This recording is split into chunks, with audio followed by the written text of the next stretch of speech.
Ia fia lava toe whaatalo whātu si o tātou wātunu i le whai unga o le nei vai aso.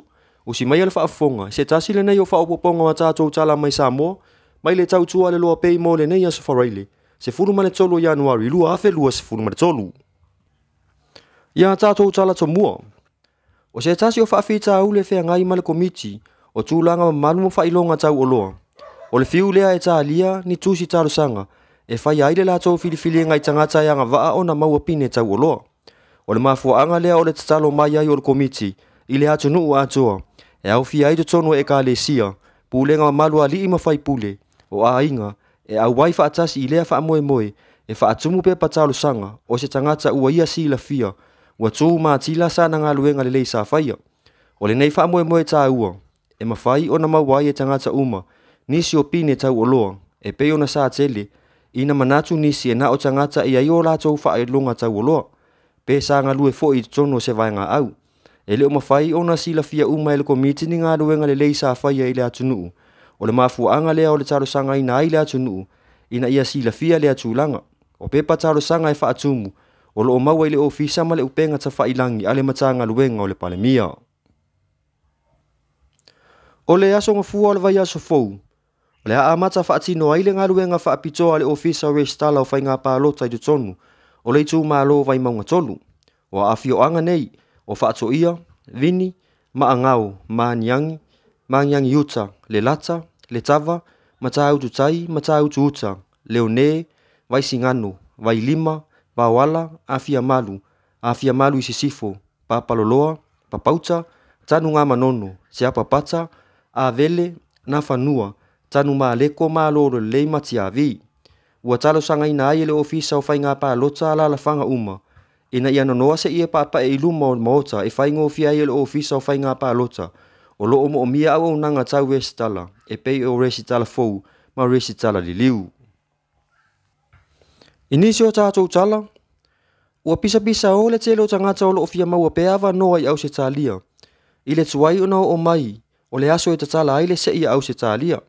E pei ona whaasala lauina mai, e lea malo, awa noa e toru afe o visa no fo mau, mo tangata uma o le Pasifika.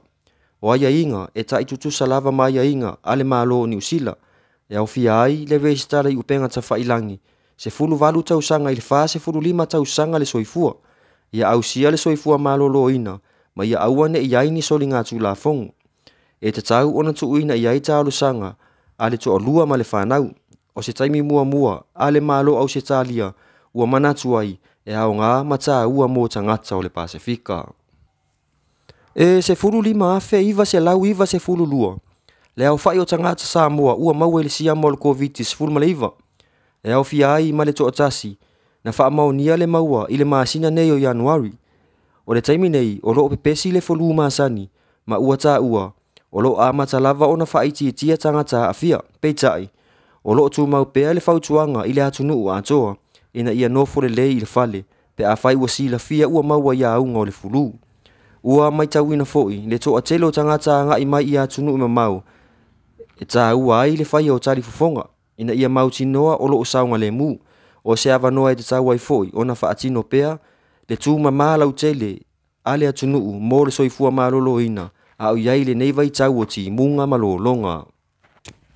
Ia whaai ua tfoi a tātou pū le tini o le nei aso.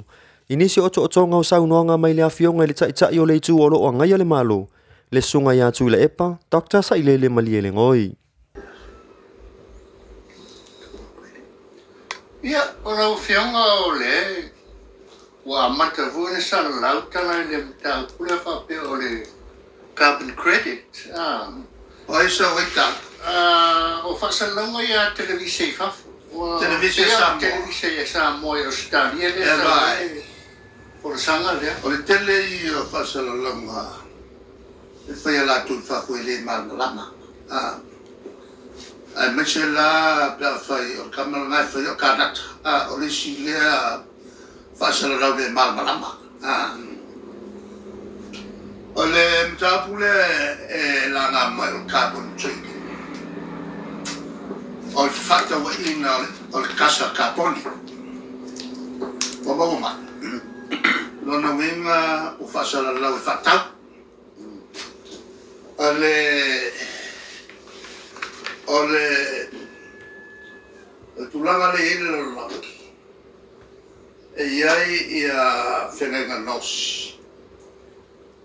Japani tamu whai ai tā whiofi le vela lona mo le sunga tau lela e mafuana on vela lona wa kele le kasa le o carbon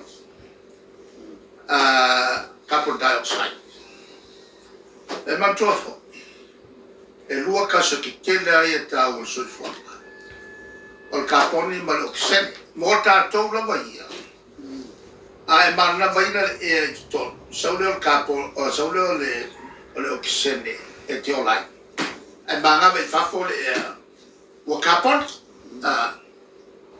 o alcuro le carbon le papu pua con carbon mi miki e lo la au ai mai le oxen le ka ki mama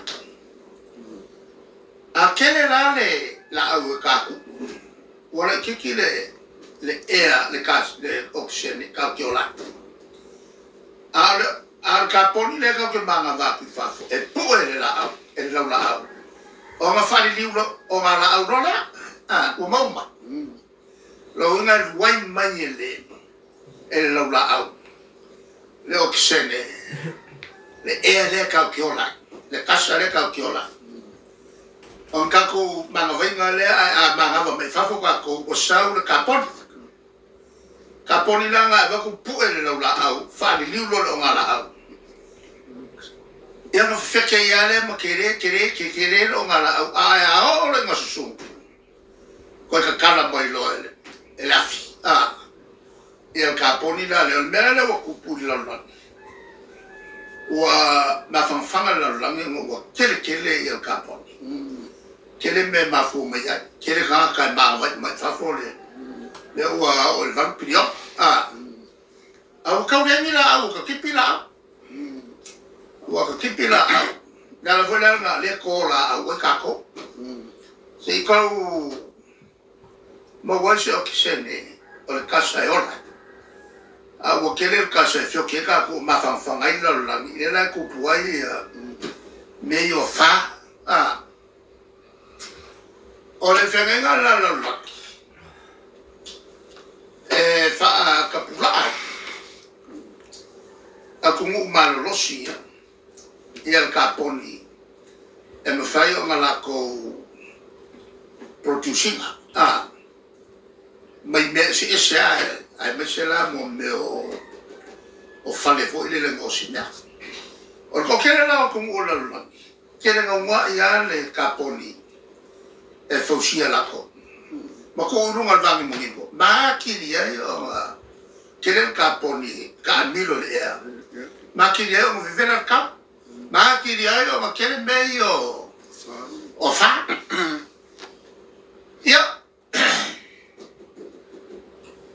o le whenenga lale ka fiofia ia kungu uia a va pe mai inga ia fa le kiki fo le fa fa ngofie ya o nga ya pangi o le kausanga le ngei wala ba le miliona o kaponi ko ke fausia ya awa kurala wa o over mal miliona lo se la gafi ya tane tano kapon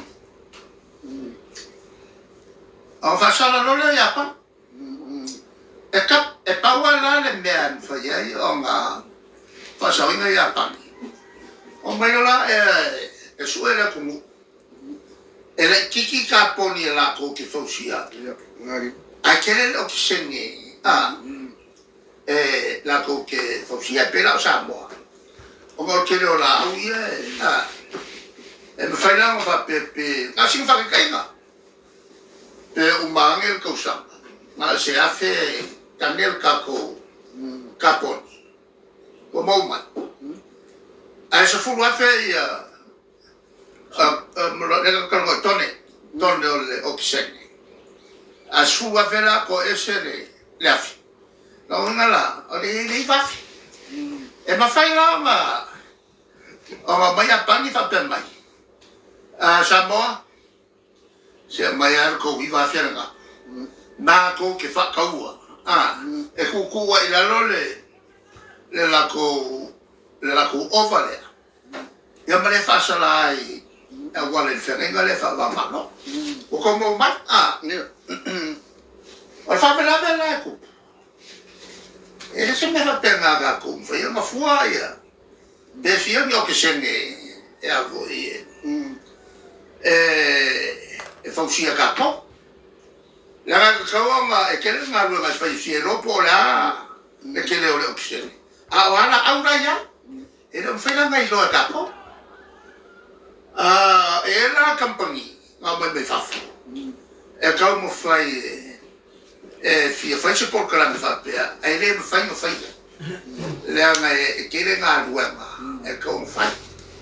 E o mele kai mingi, lai ngā rua ai le ka ngā rua lea sisi o mama. Lai e la ko ke ngā rua ai. E whakakau I o ngā ele. E me whai o whai ele ngā ioi ngai wat kau ngai loa. Me fia ia kange ia ka ko ke whausia. Ai e kau ngai au wala I loa ai. Ia, a mau mana sa kupenga. O le mea moia. E kau ngai ko ngai whasoa le mu. E anga le ia la aue. Ia kasila ngā meri whai a whau. O ke le loa kam whai mai le si kampangi e la ke mai e o mai whai. E le mele. Ai murmuri mai e mo mea se sarawa whea ka la Amerika ka koe ka koe whaki ngoi. E o mai whai e koe mo mea ka koe e whakupe. O le mo kua whakarvele o ngā mea. Le lau mamlama, mele o ke whai koe whai keke mo mea au sa moi e whafo. E kau kala nuku I mea e le mamlama ia. Ai mesa ka ngai e a fo e ko fo fa le nga bai le fa nga balo ka lo e le ama le o ia le malo ka ni fast la o ia uma fam kala ola e vai o ki kilo baka ia nei o ia ni me se nga ko fa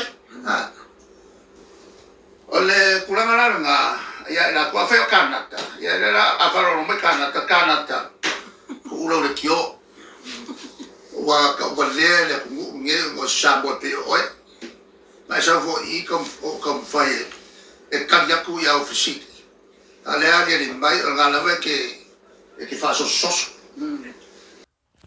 Ia o le nā se whainga I tūlanga o mea o te tupu I so tātou wā tunu I Samoa nei mō lo si la fia. Mai le tau tua le LOABAY I Samoa. Manu te le ina le whai unga o le nei vai asu. Tātou toi whai loa I le vai asu fō ai mō le taimi nei wha soi fua ia.